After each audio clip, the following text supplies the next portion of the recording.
Sveiki, esu Evelina, Interjeras LT įkūrėja, interjero dizainerė ir, kaip matote, filmuoju pirmą savo video, labai baisu, nes man tai yra neįprasta, aš nemėgstu kalbėti, aš daugiau rašymo žmogus, bet, kaip sakant, reikia tobulėti ir nusprendžiau, kad reikia įžengti ir į šitą sritį, juolab, kad vlogai dabar labai populiarūs ir aš tikiu, kad aš turiu ką papasakoti.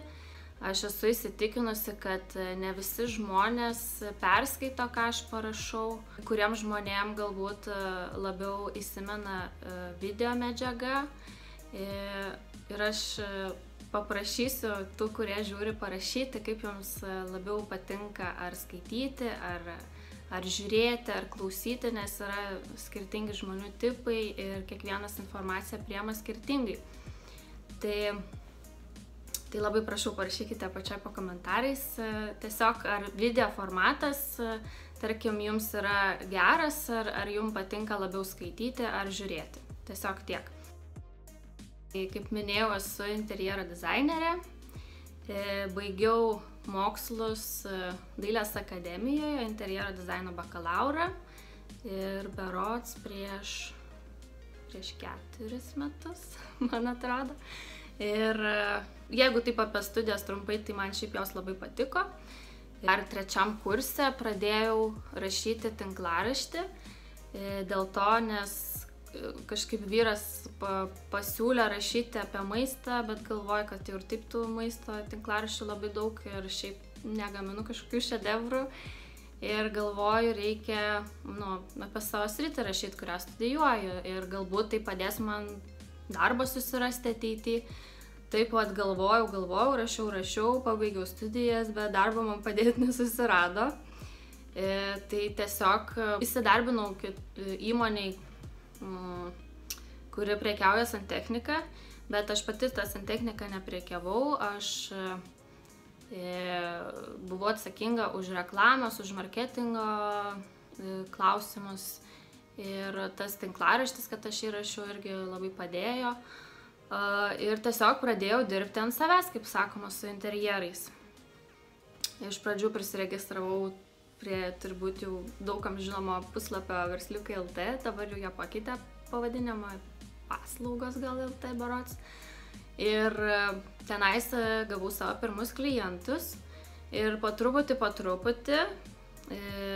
kažkaip tų klientų vis atsirado daugiau ir dabar realiai iš viso niekur nesireklamuoju ir tiesiog visi mano klientai ateina arba per interjerą, arba nežinau per kur, iš tikrųjų neišsiaiškinu per kur kiti ateina, dažniausiai per interjerą. Tai iš tikrųjų galim sakyti, kad tas tinklaraščio rašymas man ir padėjo ir aš šiaip labai daug galėčiau pasakoti, bet manau papasakosiu atskirai kažkokiam video, grinai apie tą tinklaraštį.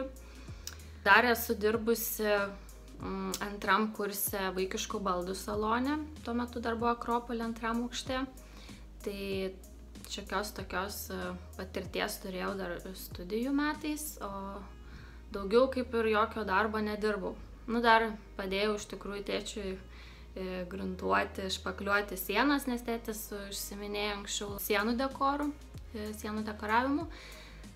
Dabar šiek tiek apleido šitą sritį, dabar savo paveikslus kuria. Interjerą pradėjau kurti 2012 metais, lapkričio mėnesį ir jau greit bus 5 metai iš tikrųjų, kaip rašau, toj gimtadienis, jubiliejus mažasis. Specializuojuosi interjero projektuose internetu ir jau turiu tokią, galim sakyti, laiko patikrintą sistemą ir puikiai su tuo susitvarkau ir mane kreipiasi būtent tie žmonės, kuriem šita sistema priimtina, kurie irgi papasakosiu atskiram video plačiau, kaip tai veikia, kaip dirbama, ką turi pasiruošti klientas ir taip toliau ir panašiai. Tai šitokiu būdu dirbu jau nu, vat, nuo pat pradžių, kai pradėjau dirbti, ir dirbu. Aš pastebėjau, kad man labiau patinka idėjų generavimas, jų pateikimas klientui per brėžinius, per vizualizacijas, nuorodas ir tiesiog tas žmogus, jau klientas gali pats visą medžiagą turėdamas įsirengti namus. Tai va, tai irgi apie tai pakalbėsiu kažkada vėliau.